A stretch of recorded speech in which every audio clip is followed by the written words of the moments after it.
आकाशवाणी भोपाल से प्रस्तुत हैं प्रादेशिक समाचार।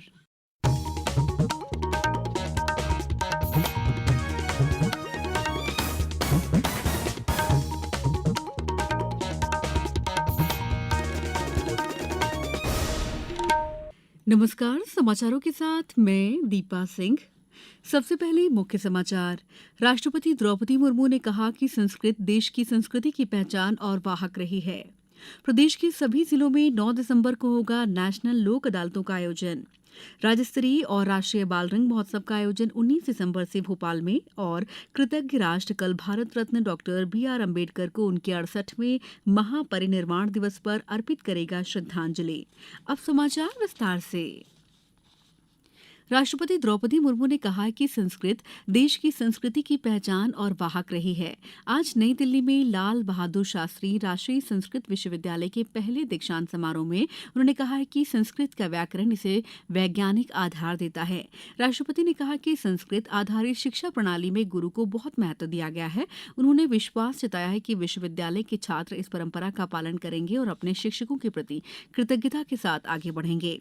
राष्ट्रपति ने कहा कि राष्ट्रीय शिक्षा नीति 2020 की परिकल्पना है कि देश के युवा भारतीय परंपराओं में विश्वास रखते हुए 21वीं सदी में उचित स्थान हासिल करें। प्रदेश के सभी जिलों में 9 दिसंबर को नेशनल लोक अदालत आयोजित की जाएगी। नेशनल लोक अदालत में चिन्हित किए गए मुकदमा, पूर्व और न्यायालयों में लंबित राजीनामा योग्य प्रकरणों को निराकरण के लिए रखा जाएगा। लोक अदालत में राशि वसूली, श्रम और रोजगार संबंधी विवाद, बिजली पानी के बिलों सहित अन्य बिल भुगतान, मेंटेनेंस सहित अन्य प्रकरणों को लोक अदालत में रखा जाएगा। सीहोर में कुल 19 खंडपीठ का गठन किया गया है। देवास में 5,509 लंबित प्रकरण और 3,681 प्री लिटिगेशन के प्रकरण नेशनल लोक अदालत में निराकरण के लिए रेफर किए गए हैं। मुख्य निर्वाचन पदाधिकारी अनुपम राजन और भारत निर्वाचन आयोग के सचिव अमित कुमार ने आज राजभवन में राज्यपाल मंगूभाई पटेल से भेंट की। उन्होंने राज्यपाल को सभी 230 विधानसभा क्षेत्रों के नवनिर्वाचित विधायकों की अधिसूचना सौंपी। श्री पटेल को आयोग द्वारा संचालित विभिन्न गतिविधियों की जानकारी भी दी गई। प्रदेश कांग्रेस मुख्यालय में आज विधानसभा चुनाव के परिणामों को लेकर सभी उम्मीदवारों को समीक्षा बैठक हुई। प्रदेश कांग्रेस अध्यक्ष कमलनाथ और पूर्व मुख्यमंत्री दिग्विजय सिंह सहित कांग्रेस के वरिष्ठ नेता भी बैठक में शामिल हुए। बैठक में कमलनाथ ने कहा कि हमें इस पराजय को भूलकर 4 महीने बाद होने वाले लोकसभा चुनाव की तैयारी में जुट जाना है और पूरी ताकत के साथ अपनी सरकार बनाना है।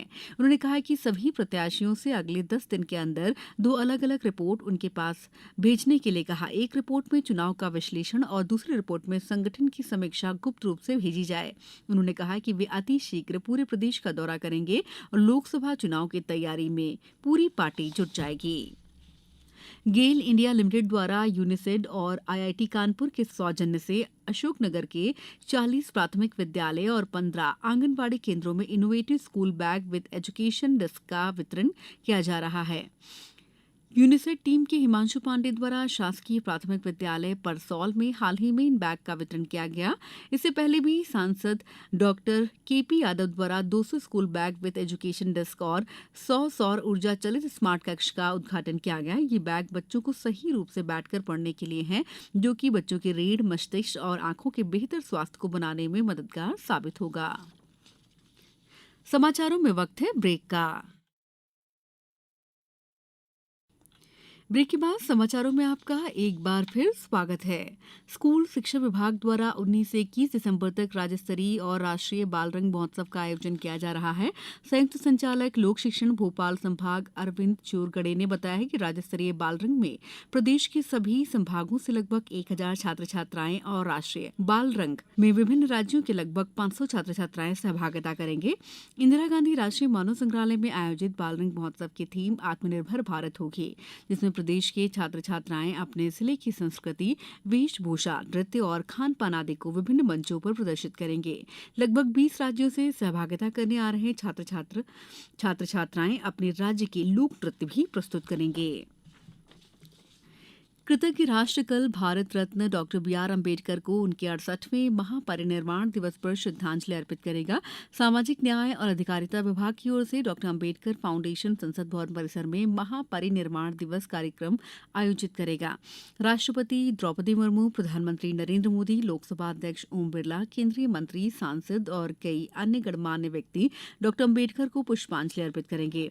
सामाजिक न्याय और अधिकारिता मंत्रालय ने कहा है कि डॉक्टर अम्बेडकर ने भारतीय संविधान का प्रारूप तैयार करने में महत्वपूर्ण भूमिका निभाई और उन्होंने समाज के वंचित लोगों, विशेषकर अनुसूचित जाति, अनुसूचित जनजाति, अन्य पिछड़ा वर्ग और महिलाओं के हितों के लिए आवाज उठाई। भारतीय विज्ञान शिक्षा और अनुसंधान संस्थान भोपाल के शोधकर्ताओं ने जामुन के पेड़ का पहला जीनोम सीक्वेंसिंग किया है। जैविक विज्ञान विभाग के प्रोफेसर डॉक्टर विनीत के शर्मा के नेतृत्व में गठित टीम में अभिषेक चक्रवर्ती, श्रुति महाजन और मनोहर सिंह बिष्ट भी शामिल रहे हैं। इस शोध का उद्देश्य इस प्रजाति के औषधीय गुणों के व्यापक उपयोग का पता लगाना है। इस विश्लेषण में जामुन के अनुकूल विकास को सुविधाजनक बनाने में शामिल प्रमुख जीनों का पता चला है।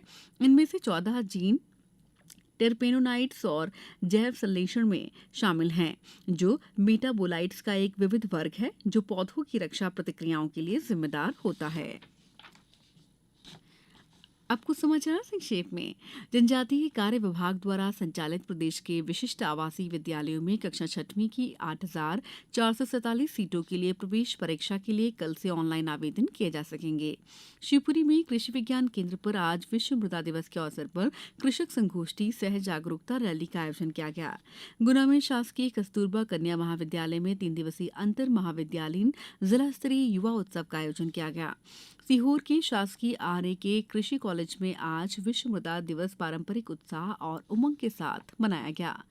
खंडवा में नीलकंठेश्वर शासकीय स्नातकोत्तर महाविद्यालय खंडवा में विश्व शैक्षिक सेवा दिवस पर संगोष्ठी का आयोजन किया गया। मंदसौर में साप्ताहिक अंतर विभागीय समीक्षा बैठक सुशासन भवन स्थित सभागृह में आयोजित की गई। उन्होंने एक अन्य बैठक में पल्स पोलियो अभियान के लिए आवश्यक तैयारियां समय पर पूरी करने के निर्देश दिए। राजगढ़ में कलेक्टर ने आज जिला अस्पताल का औचक निरीक्षण किया। इस दौरान उन्होंने विभिन्न वार्डों में पहुंचकर उपचार व्यवस्थाएं देखीं। सरकार ने प्रधानमंत्री किसान सम्मान निधि योजना में पारदर्शिता सुनिश्चित करने के लिए किसानों का चेहरा और आधार पहचान आधारित ई-केवाईसी शुरू की है। आज लोकसभा में प्रश्नकाल में पूरक प्रश्न के जवाब में कृषि और किसान कल्याण राज्य मंत्री शोभा करंदलाजे ने कहा कि किसानों को प्रत्यक्ष लाभ अंतरण में पारदर्शिता और सुशासन सुनिश्चित करने के लिए 13वां प्रधानमंत्री किसान कोष जारी करने के बाद नया ई-केवाईसी शुरू किया गया है। इस बुलेटिन में इतना ही। दीजिए इजाजत। नमस्कार।